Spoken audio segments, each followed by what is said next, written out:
Estamos com Paulo Travassos aqui no Jamor, após uma estreia positiva, mais do que positiva, neste Campeonato do Mundo Individual de Veteranos.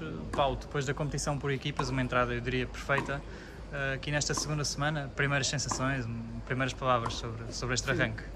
Tive sorte no sorteio, o adversário era bastante acessível, não é?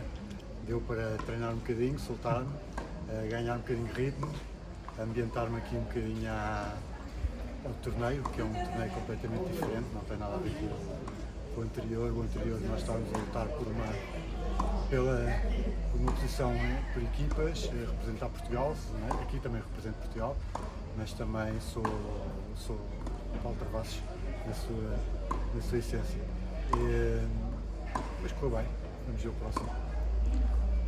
O Paulo teve um dia de descanso ontem e, se não me falha a memória, também não jogou no último dia por equipas, portanto, no fundo foram 2 dias de descanso. Foi importante para si chegar aqui regenerado, praticamente? Não, é sempre, isto é uma competição de 2 semanas, quem faz as equipas individual, basicamente são 2 semanas. Eu já tenho experiência de anos anteriores de desgaste enorme na primeira semana, e chegar ao individual e estar completamente de rastro e perder logo à primeira, ou se não perder à primeira, perder à segunda, porque não tenho disponibilidade nenhuma de jogar.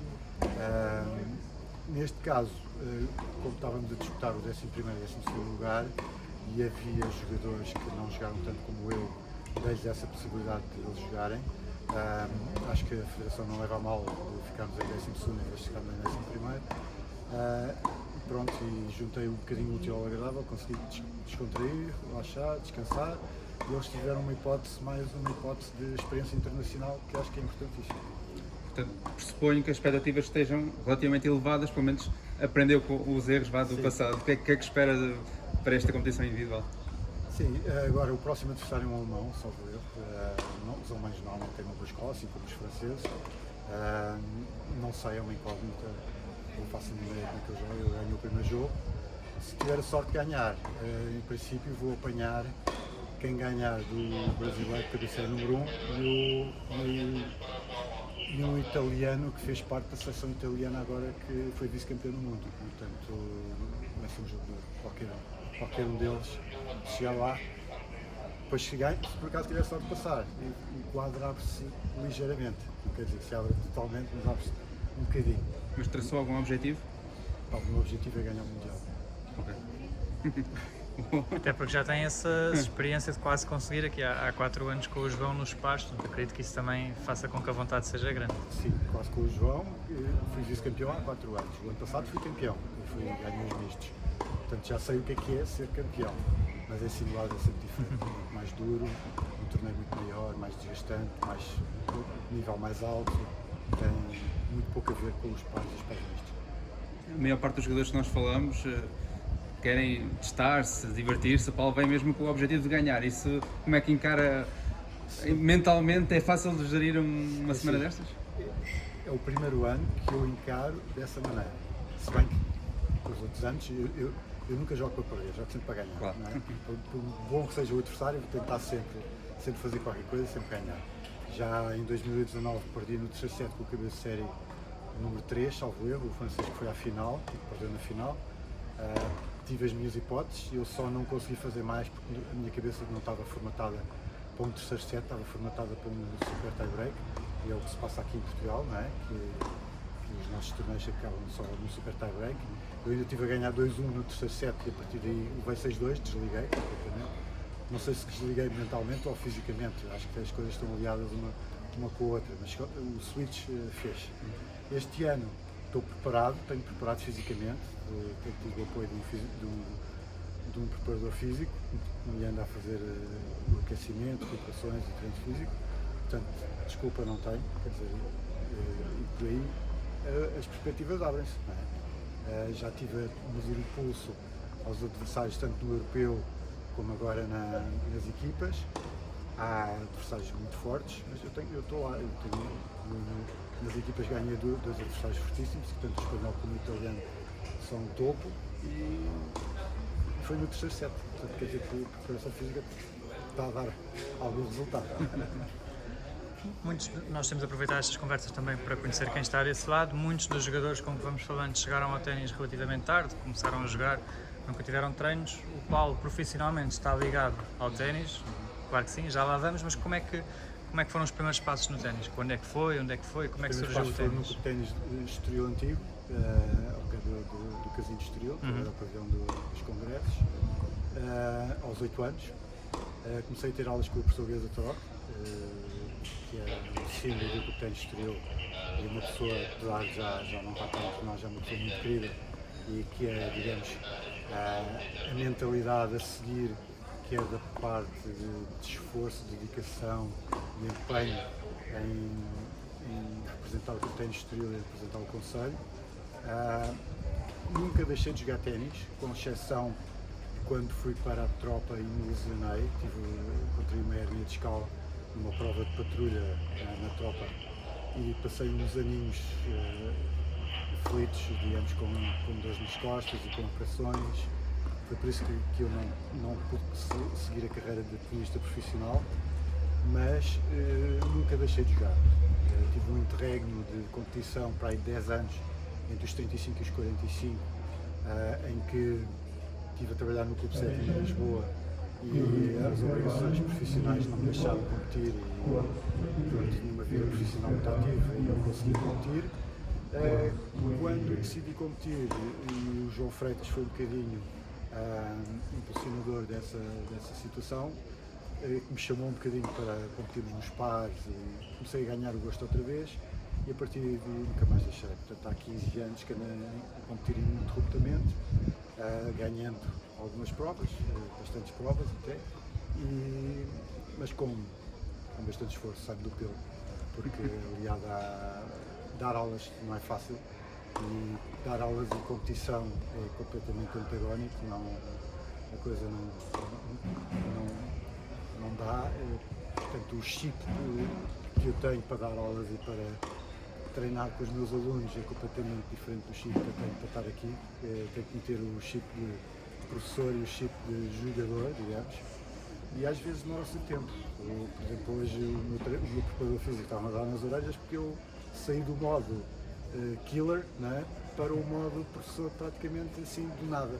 Basta o resultado estar a cair para o meu lado e o interruptor muda o switch. Mas é uma situação que eu tenho que trabalhar. Portanto, o Paulo, como jogador, faz algumas coisas naturalmente que diz aos seus jogadores para não fazerem. Eu faço como jogador aquilo Não é fácil. que o treinador Paulo Travassos diz para não fazer. Portanto, Exato. estou aqui num conflito, às vezes, que é muito complicado e só quem anda cá dentro é que sabe, às vezes, quão complicado isto é. Às vezes eu digo assim, eu digo aos meus alunos para não fazer isto que eu fiz agora e eu faço uma vez, 2 vezes e às vezes 3 vezes. E pensa nisso durante o campo, durante o jogo? Completamente. Eu não devia estar a fazer isto que digo para não fazer. Completamente. Portanto, às vezes o meu chip, em vez de procurar pensar na estratégia, estou a pensar naquilo que eu fiz e que não devia ter feito e que eu digo aos meus alunos para não fazer. Portanto, é assim um bocadinho ridículo, às vezes cómico, mas é.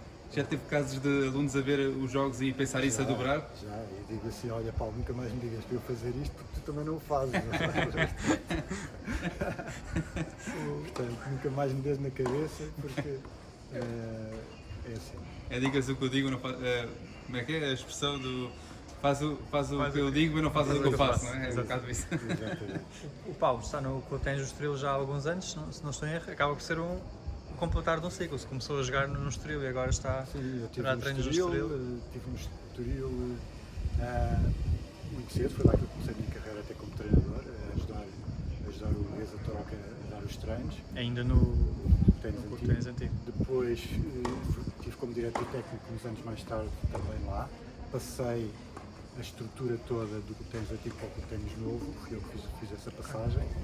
Depois fui para a Alemanha durante 2 anos, estive a treinar na Alemanha.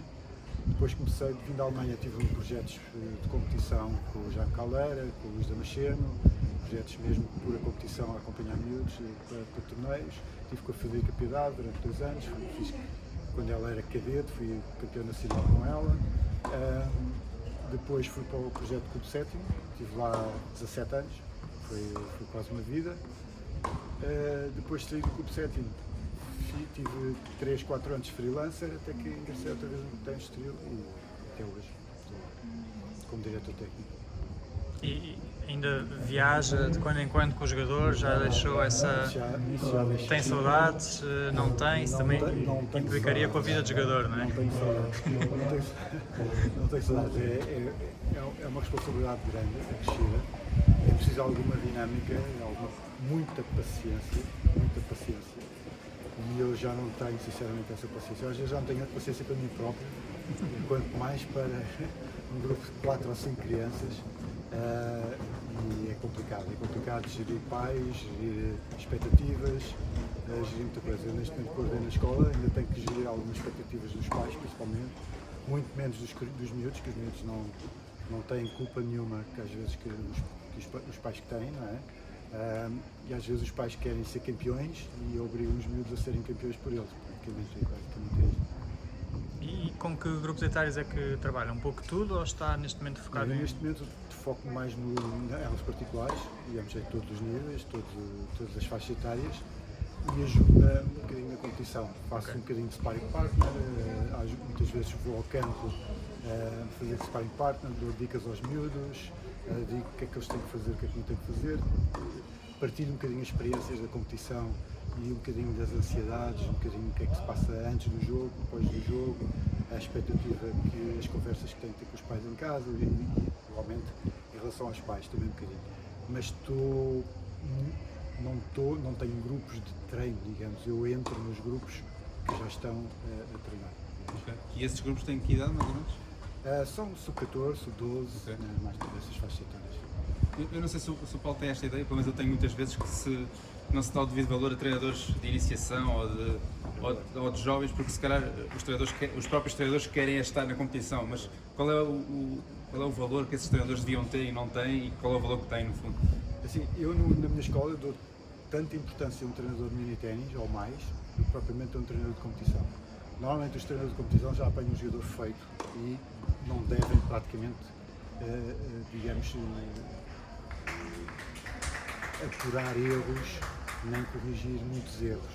Okay? Os jogadores já devem vir perfeitos do trabalho anterior. E esse trabalho anterior, se não for bem feito por um treinador de qualidade e que eu acho que deve ser bem remunerado também, estamos a perder tempo. Estamos a perder tempo, que é essencial para a formação de um jogador de ténis. Portanto, é essencial o trabalho de mini-ténis, iniciação, e a partir daí vai para a pré-competição, mesmo que seja que tenha 7 anos, 8 anos, 9 anos, não interessa, depende do nível que ele apresentar, e a partir daí é um processo sempre a subir, não há, digamos, voltas atrás a corrigir erros técnicos. Deveria ser assim, mas não é. Muitas vezes não é. Muitas vezes os jogadores vêm com erros, não sabem fazer, muitos dos miúdos sabem bater ao fundo do corte, não sabem fazer vôleis, não sabem fazer um smash, o serviço às vezes é ridículo, muitas vezes perde-se imenso tempo nessas etapas, quando não se deveria perder. Acho que para mim é uma das falhas do ténis português, é não apostar mais nesse tipo de trabalho e remunerar bem esse tipo de treinadores e incentivá-los principalmente a dar esse tipo. A base, não é? No fundo. Ótimo, obrigado. Obrigado, Paulo. Boa sorte aqui para a frente. Obrigado.